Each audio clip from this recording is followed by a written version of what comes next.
Welcome dear student, स्वागत है सभी का बायोलॉजी क्लासेस में। डियर स्टूडेंट, आज के इस वीडियो में हम डिस्कस करेंगे बीएससी पार्ट फर्स्ट ईयर के जो सेकंड सेमेस्टर के एग्जाम होने वाले हैं उसके लिए सब्जेक्ट जूलॉजी के मोस्ट इंपोर्टेंट क्वेश्चंस के बारे में, जो कि आपके एग्जाम में बहुत ज़्यादा हेल्पफुल रहने वाले हैं। तो सभी जो मोस्ट इंपोर्टेंट क्वेश्चंस हैं उनको हम यहाँ पर डिस्कस करेंगे। इसका एक PDF है जो टेलीग्राम पर अपलोड कर दिया जाएगा। देखिए, BSc part first year zoology paper second semester का जो एग्ज़ाम है उसके लिए इंपॉर्टेंट क्वेश्चंस है। पहला क्वेश्चन है इसमें, अध्यावरण किसे कहते हैं, इसके कार्यों को लिखिए। अध्यावरण को बोलते हैं इंटेग्यूमेंट, जो कि एक प्रकार से हम कह सकते हैं जो कोडेड एनिमल्स होते हैं ना उनके स्किन के बारे में है, यानी कि स्किन क्या है और इसके कार्यों का वर्णन करना है हमें। ठीक है, ये हमारा पहला इम्पोर्टेंट क्वेश्चन है। इसके अलावा अगर हम बात करें सेकंड क्वेश्चन की, तो सेकंड क्वेश्चन है टिप्पणी लिखिए, और टिप्पणी यहाँ पर दी गई है। पहली है वर्णकधर कोशिकाएं जिसे हम बोलते हैं क्रोमेटोफोर सेल्स, और दूसरी है संदीप्त अंग। ठीक है, तीसरा डर्मल स्कल्स जो कि क्या है, स्किन का ही डेरिवेटिव है। तो इन तीन के ऊपर क्या पूछा गया है, टिप्पणी पूछी गई है। इसके अलावा अगर नेक्स्ट क्वेश्चन की बात करें, क्वेश्चन है त्वचा में पाई जाने वाली एपिडर्मल जो कोमल प्रकार की जो डेरिवेटिव होती हैं उनका वर्णन कीजिए। यानी कि स्किन जो है उसके कुछ डेरिवेटिव्स भी होते हैं, यानी कि उनके व्युत्पन्न भी होते हैं। और ये व्युत्पन्न जो होते हैं वो दो प्रकार के होते हैं, एक हार्ड टाइप के होते हैं और एक सॉफ्ट टाइप के होते हैं। तो सॉफ्ट टाइप के यहाँ पर जो डेरिवेटिव हैं एपिडर्मल के, ठीक है, उनके बारे में यहाँ पर पूछा गया है। ठीक है, अगला क्वेश्चन है चतुर्वेशमी हृदय के विकास को समझाइए। यानी कि यहाँ पर जो 4 चैम्बर हार्ट है उसका इवोल्यूशन कैसे हुआ है। स्पेशली अगर हम मैमल्स की बात करें तो मैमल्स के अंदर 4 चैम्बर क्या है, हार्ट पाया जाता है। नेक्स्ट क्वेश्चन है अगला, द्विपरिपथ परिसंचरण क्या होता है, वह किन प्राणियों में ये पाया जाता है। यानी कि द्विपरिपथ मतलब ये है कि डबल सर्कुलेटरी सिस्टम। ठीक है, जो ब्लड सर्कुलेटरी सिस्टम होता है ना उसमें डबल सर्कुलेटरी सिस्टम होता है, एक तो होता है सिंगल, एक होता है डबल। तो दोहरा परिसंचरण तंत्र क्या है और ये किन प्राणियों में पाया जाता है, आपको इतना बताना है। नेक्स्ट अगला क्वेश्चन है मूत्राशय पर टिप्पणी लिखिए। अगला क्वेश्चन है गर्भाशय और इसके प्रकारों का वर्णन कीजिए। गर्भाशय मतलब होता है यूटेरस।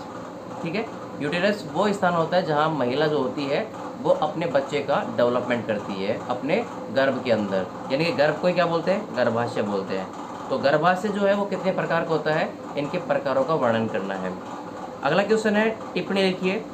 टिप्पणी में यहाँ पर दिया गया है कि जो आई के डिसऑर्डर है, नेत्र के जो विकार है, ठीक है, उसके बारे में टिप्पणी लिखनी है। और एक है रोडोप्सिन चक्र के बारे में। अगला क्वेश्चन है शुक्राणुजनन की क्रियाविधि का वर्णन कीजिए। देखिए, ये 3 क्वेश्चन जो अब कंटिन्यू आएंगे ना, ये बहुत ज़्यादा इंपॉर्टेंट रहने वाले हैं। यानी कि इनमें से डेफिनेट आपको क्वेश्चन जो है देखने को मिलेगा। Question number 10, question number 11, question number 12, ये 3 क्वेश्चन जो है वो इम्पोर्टेंट है। शुक्राणुजनन की क्रियाविधि जो है उसका वर्णन करना है। शुक्राणु की संरचना का सचित्र वर्णन करना है। और तीसरा है oogenesis, यानी कि अंडजनन की रूपरेखा का केवल आपको वर्णन करना है। यानी कि oogenesis कैसे होता है इसके बारे में आपको लिखना है, वर्णन करना है। अगला क्वेश्चन है पीतक के वितरण के आधार पर अंडों का वर्गीकरण कीजिए और उदाहरण भी लिखिए। यानी कि जो एग होते हैं, एग को यहाँ पर उनके डिस्ट्रीब्यूशन के आधार पर डिवाइड करना है। जो पीतक होता है ना, पीतक, वो पीतक कहाँ कहाँ बटा हुआ है उसके वितरण के आधार पर इसको वर्गीकरण करना है, और उसके एग्जाम्पल भी आपको लिखने हैं।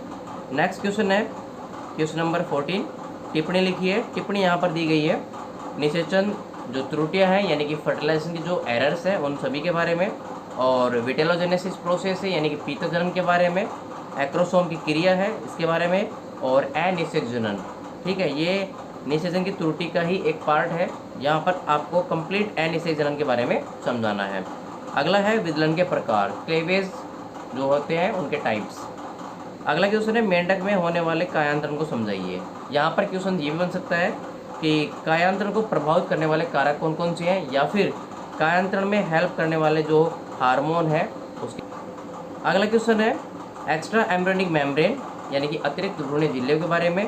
और अगला है टिप्पणी लिखिए, एक है स्टेम सेल के ऊपर, और एक है पार्किंसन रोग, और एक है ART के बारे में। देखिए, ART का पूरा नाम होता है असिस्टिव रिप्रोडक्टिव टेक्नोलॉजी, यानी कि प्रजनन सहायक तकनीक। ठीक है, इससे क्या होता है कि इससे हम आर्टिफिशियली जो बेबीज़ होते हैं उन्हें हम जन्म दे सकते हैं। ठीक है। इसके अलावा और भी बहुत सारे काम होते हैं यार, ठीक है। नेक्स्ट क्वेश्चन है, क्लोनिंग क्या है? क्लोनिंग की केंद्रीय प्रतिरोपण तकनीक को समझाइए। यानी कि यहाँ पर न्यूक्लियर ट्रांसफ़र जो टेक्निक है उसके बारे में कंप्लीट प्रोसीजर लिखना है आपको। अगला क्वेश्चन है इसी के अथवा में है, यानी कि ये क्वेश्चन जो है वो घुमा के पूछ सकता है कि क्लोनिंग किसे कहते हैं। डोली भेड़ के क्लोनिंग की प्रक्रिया को स्पष्ट कीजिए। यानी कि डोली भेड़ का जन्म किस प्रकार से हुआ है, उस तकनीक को समझाइए। अब यहाँ पर इंपॉर्टेंट चीज़ ये है कि डोली भेड़ का जो जन्म हुआ है ना, वो केंद्रीय प्रतिरोपण तकनीक के द्वारा ही हुआ है। यानी कि अगर आप उस क्वेश्चन में केंद्रीय प्रतिरोपण तकनीक को समझाओगे ना, तो उसी से क्या हो जाएगा, डोली भेड़ का जन्म भी हो जाएगा। यानी कि उसी प्रोसेस से ये जन्मी हुई है। अगला क्वेश्चन है क्वेश्चन नंबर 19, क्लोनिंग किसे कहते हैं और इसके प्रकारों को स्पष्ट कीजिए। इसके अलावा क्वेश्चन नंबर 20 है, टेस्ट ट्यूब बेबी से क्या आशय है, या फिर इसमें इस चैप्टर से संबंधित आपको ये ब्रीफ हिस्ट्रीज देखने को मिल सकती हैं जो कि इम्पोर्टेंट रहने वाली है। IVF इम्पोर्टेंट है, जिफ्ट और ICSI ये वाली जो टेक्नोलॉजी है वो इम्पोर्टेंट रहने वाली। इसके अलावा सैरोगेसी क्या होती है, या प्रोक्रिएटिव टूरिज्म क्या होता है, इसके बारे में भी, या फिर मादा रिप्रोडक्टिव जो सिस्टम होता है उसके बारे में भी क्वेश्चन पूछ सकते हैं। तो ये 20 क्वेश्चन जो है वो इम्पोर्टेंट रहने वाले हैं, ये पेपर में आपको हेल्पफुल रहने वाले हैं।